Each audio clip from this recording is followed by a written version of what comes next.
नमस्ते, नमस्कार, जय हिंद दोस्तों। स्वागत है आपका आपके अपने प्लेटफॉर्म भीष्म में। और आज हम आपके साथ स्टैटिक जीके से संबंधित कुछ महत्वपूर्ण प्रश्नों को डिस्कस करने वाले हैं। तो चलिए शुरू करते हैं।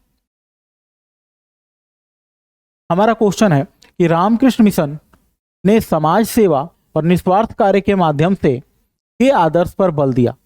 तो जरा ध्यान देंगे, रामकृष्ण मिशन जो था, रामकृष्ण जो मिशन था, इसकी सबसे प्रमुख शिक्षा यह थी कि कोई भी व्यक्ति समाज सेवा और निस्वार्थ कार्य के माध्यम से मोक्ष प्राप्त कर सकता है। तो रामकृष्ण मिशन की जो सबसे प्रमुख शिक्षा थी वह यह थी कि कोई भी व्यक्ति समाज सेवा और निस्वार्थ कार्य के माध्यम से मोक्ष प्राप्त कर सकता है। मोक्ष प्राप्त करने का जो माध्यम रामकृष्ण मिशन ने बताया वो था समाज सेवा और निस्वार्थ कार्य। अगला प्रश्न है कि भारत में सती प्रथा पर पूर्ण प्रतिबंध किस वर्ष लागू किया गया। तो भारत में सती प्रथा पर पूर्ण प्रतिबंध 1829 में लगता है। भारत में सती प्रथा पर पूर्ण प्रतिबंध 1829 में लगता है। उस समय भारत के गवर्नर जनरल जो थे वो लॉर्ड विलियम बेंटिक थे और राजा राम मोहन राय के सहयोग से सती प्रथा पर 1829 में रोक लगती है। तो ध्यान देंगे, सती प्रथा के भारत में बंद होने पर या भारत में सती प्रथा पर रोक लगाने में सबसे महत्वपूर्ण योगदान राजा राम मोहन राय और लॉर्ड विलियम बेंटिक का था। और यह रोक 1829 के अधिनियम के तहत लगती है। अगला प्रश्न है कि बिहार में 1857 के विद्रोह का नेतृत्व किसने किया था। तो बिहार में 1857 के विद्रोह का नेतृत्व जो है वो वीर कुंवर सिंह ने किया था। बिहार में 1857 ईस्वी के विद्रोह का नेतृत्व जो था वो वीर कुंवर सिंह ने किया था। अगला प्रश्न है कि निम्नलिखित में से किस विदेशी यात्री ने सबसे पहले भारत का दौरा किया था। तो भारत आने वाला सबसे पहला विदेशी यात्री जो था वो मेगस्थनीज था। भारत आने वाला सबसे पहला जो विदेशी यात्री था वो मेगस्थनीज था। मेगस्थनीज भारत चंद्रगुप्त मौर्य के दरबार में आता है। किसके दरबार में आता है? तो चंद्रगुप्त मौर्य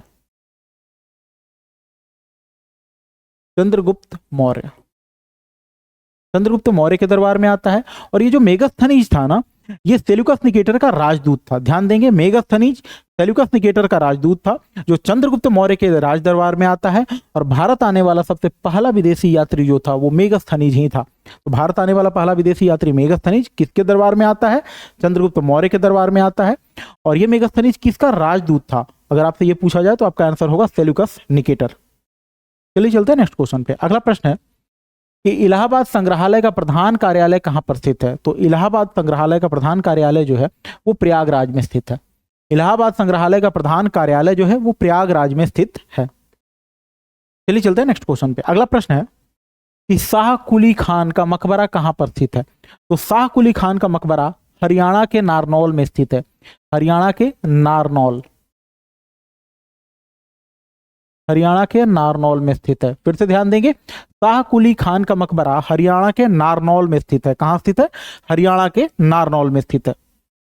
अगले क्वेश्चन को देखते हैं। अगला क्वेश्चन है, निम्नलिखित में से किसे भारतीय शास्त्रीय नृत्य के रूपों के विकास और प्रचार में उनके योगदान के लिए तिरुमाला तिरुपति देवस्थानम की आस्थाना नर्तकी के रूप में मान्यता दी गई है। तो ये व्यक्ति हैं यामिनी कृष्णमूर्ति। ध्यान देंगे, वेरी वेरी इंपॉर्टेंट क्वेश्चन है। वेरी इंपॉर्टेंट क्वेश्चन है ये, बिल्कुल ध्यान से इसको देखेंगे। इस क्वेश्चन में पूछा जा रहा है कि निम्नलिखित में से किस व्यक्ति को भारतीय शास्त्रीय नृत्य में उनके योगदान के लिए तिरुमाला तिरुपति देवस्थानम की आस्थाना नर्तकी के रूप में मान्यता दी गई है। तो ये व्यक्ति हैं यामिनी कृष्णमूर्ति के बारे में कुछ इंपॉर्टेंट फैक्ट देखते हैं। यामिनी कृष्णमूर्ति का संबंध दो प्रमुख शास्त्रीय नृत्यों से है। पहला जो नृत्य है वो है भरतनाट्यम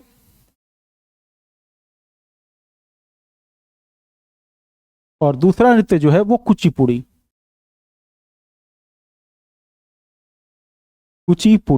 तो ध्यान देंगे, यामिनी कृष्णमूर्ति का संबंध भरतनाट्यम और कुचिपुड़ी दोनों नृत्यों से है। भरतनाट्यम जो है वो तमिलनाडु का शास्त्रीय नृत्य है और कुचिपुड़ी जो है वो आंध्र प्रदेश का शास्त्रीय नृत्य है। फिर से एक बार ध्यान देंगे, यामिनी कृष्णमूर्ति का संबंध दो प्रमुख शास्त्रीय नृत्यों से है, पहला भरतनाट्यम और कुचिपुड़ी। भरतनाट्यम और कुचिपुड़ी। भरतनाट्यम जो है वो तमिलनाडु का शास्त्रीय नृत्य है और कुचिपुड़ी जो है वो आंध्र प्रदेश का शास्त्रीय नृत्य है। कुचिपुड़ी में यामिनी कृष्णमूर्ति का योगदान इतना ज्यादा है कि यामिनी कृष्णमूर्ति को कुचिपुड़ी की मसाल वाहक भी कहा जाता है। यह नाम भी ध्यान रखेंगे, कुचिपुड़ी की मसाल वाहक यामिनी कृष्णमूर्ति कहलाती हैं। आपसे कोई पूछे कि कुचिपुड़ी की मसाल वाहक का पद, मसाल वाहक का सम्मान किसे दिया गया है या कुचिपुड़ी नृत्य की मसाल वाहक के उपनाम से किसे जाना जाता है, तो आपका आंसर होगा यामिनी कृष्णमूर्ति। यामिनी कृष्णमूर्ति का संबंध भारत के दो प्रमुख शास्त्रीय नृत्यों से है, भरतनाट्यम और कुचिपुड़ी। भरतनाट्यम जो है वो तमिलनाडु का शास्त्रीय नृत्य है, कुचिपुड़ी जो है वो आंध्र प्रदेश का शास्त्रीय नृत्य है। ध्यान देंगे इन सभी पॉइंट्स पे। अगला प्रश्न, किस भारतीय तबला वादक और संगीतकार ने ग्लोबल ड्रम प्रोजेक्ट के लिए सर्वश्रेष्ठ समकालीन विश्व संगीत एल्बम में ग्रैमी पुरस्कार जीता? एक बार फिर से ध्यान देंगे, ग्लोबल ड्रम प्रोजेक्ट के सर्वश्रेष्ठ समकालीन विश्व संगीत में ग्लोबल ड्रम पुरस्कार किसने जीता? तो ये व्यक्ति हैं उस्ताद जाकिर हुसैन। उस्ताद जाकिर हुसैन, उस्ताद जाकिर हुसैन जो है वो एक तबला वादक हैं। उस्ताद जाकिर हुसैन एक तबला वादक है और इन्हें ग्लोबल ड्रम प्रोजेक्ट के सर्वश्रेष्ठ समकालीन विश्व संगीत एल्बम के अंतर्गत ग्रैमी पुरस्कार दिया गया है। चलिए चलते हैं नेक्स्ट क्वेश्चन पे। अगला क्वेश्चन है, परमहंस मंडली की स्थापना 1840 में जाति उन्मूलन के लिए कहां की गई थी? तो परमहंस मंडली की स्थापना 1840 में जाति उन्मूलन के उद्देश्य से बंबई में की गई थी। परमहंस मंडली की स्थापना 1840 में होती है। इसका उद्देश्य जो था वो जाति उन्मूलन था। और कहां स्थापना की जाती है? तो परमहंस मंडली की स्थापना बंबई में की जाती है। चलो बच्चों चलते हैं नेक्स्ट क्वेश्चन पे। अगला क्वेश्चन है, सिविल मैरिज एक्ट के समय भारत का गवर्नर कौन था? तो भारत में सिविल मैरिज एक्ट जो है वो पारित होता है 1872 में।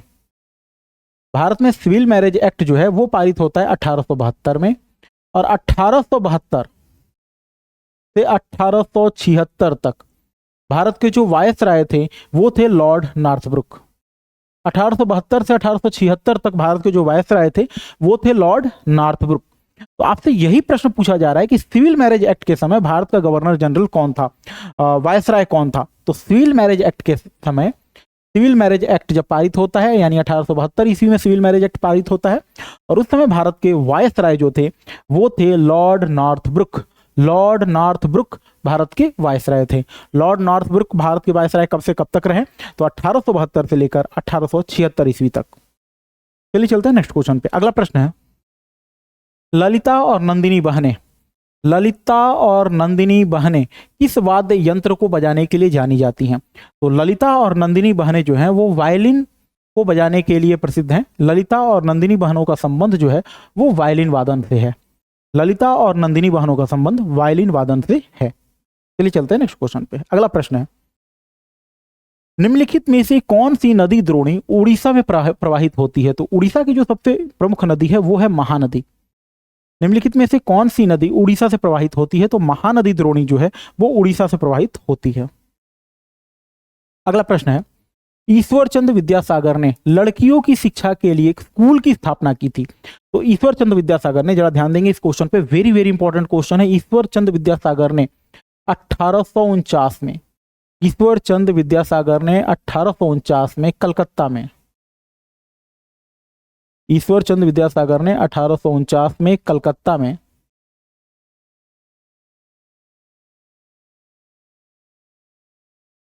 में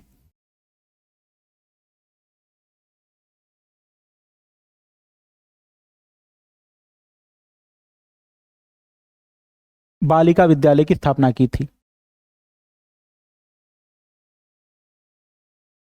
बालिका विद्यालय की स्थापना की थी। ध्यान देंगे, ईश्वर चंद्र विद्यासागर ने 1849 में कलकत्ता में एक बालिका विद्यालय की स्थापना की थी। इसी बालिका विद्यालय को आज के समय में बैथून स्कूल के नाम से जाना जाता है। वेरी वेरी इंपॉर्टेंट क्वेश्चन है, बिल्कुल ध्यान से देखेंगे इसको। ईश्वर चंद्र विद्यासागर ने 1849 में कलकत्ता में एक बालिका विद्यालय की स्थापना की थी जिसका नाम था राष्ट्रीय बालिका स्कूल, राष्ट्रीय महिला स्कूल, राष्ट्रीय महिला स्कूल। इस राष्ट्रीय महिला स्कूल को वर्तमान में बैथून स्कूल के नाम से जाना जाता है। इसी स्कूल का नाम बदलकर वर्तमान में बैथून स्कूल कर दिया गया है और इसकी स्थापना कलकत्ता में हुई थी। इसकी स्थापना कहाँ हुई थी? कलकत्ता में हुई थी। यही पूछा जा रहा है आपसे, ईश्वर चंद्र विद्यासागर ने लड़कियों के लिए एक स्कूल की स्थापना कहाँ की थी? तो ईश्वर चंद्र विद्यासागर ने लड़कियों के लिए स्कूल की स्थापना कलकत्ता में की थी।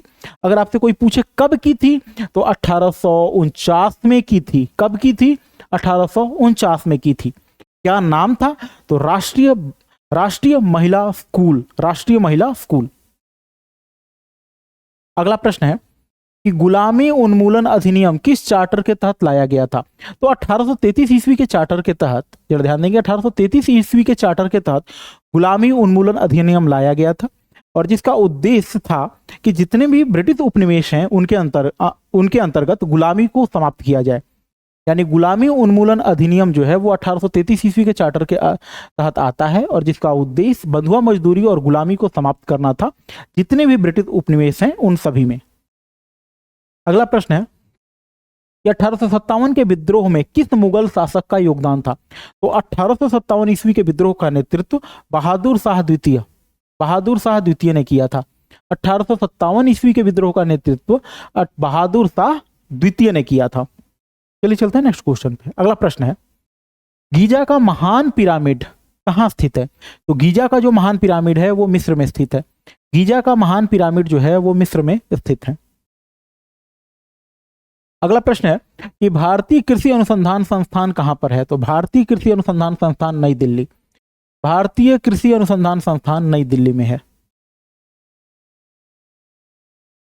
निम्नलिखित में से कौन सा कथकली शास्त्रीय नृत्य का प्रसिद्ध कलाकार है? तो गोपीनाथ जो है वो कथकली शास्त्रीय नृत्य के प्रसिद्ध कलाकार हैं। गोपीनाथ का संबंध कथकली शास्त्रीय नृत्य से है। गोपीनाथ का संबंध कथकली शास्त्रीय नृत्य से है। आगे देखा जाए, अफगानिस्तान के साथ भारत की सीमा रेखा की लंबाई कितनी है? तो अफगानिस्तान के साथ भारत की सीमा रेखा की लंबाई 106 किलोमीटर है। अफगानिस्तान के साथ जो भारत की सीमा लगती है वो 106 किलोमीटर लंबी है। और अगर आपसे कोई पूछे कि सबसे छोटी सीमा, भारत की विदेशी सीमा जो है वो सबसे छोटी सीमा किस देश के साथ लगती है? तो भारत की सबसे छोटी सीमा अफगानिस्तान के साथ लगती है। भारत की सबसे छोटी सीमा अफगानिस्तान के साथ लगती है और इस सीमा रेखा को डूरंड लाइन कहा जाता है। डूरंड लाइन कहा जाता है। तो अफगानिस्तान के साथ जो भारत की सीमा रेखा लगती है ना उसको डूरंड लाइन कहा जाता है। तो अफगान और इसकी जो लंबाई है वो कुल 106 किलोमीटर है। चलिए चलते हैं नेक्स्ट क्वेश्चन पे। अगला प्रश्न है धोंधो केशव कर्वे एक प्रख्यात भारतीय समाज सुधारक थे जिन्होंने महिला शिक्षा के प्रसार पर बल दिया था।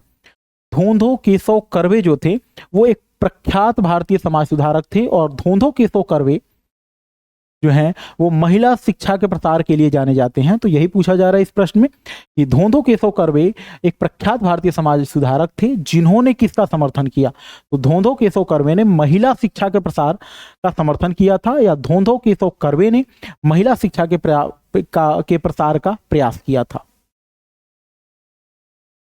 इस तरह के और इंफॉर्मेटिव वीडियोज के लिए हमारे चैनल को लाइक, शेयर और सब्सक्राइब जरूर करें। धन्यवाद।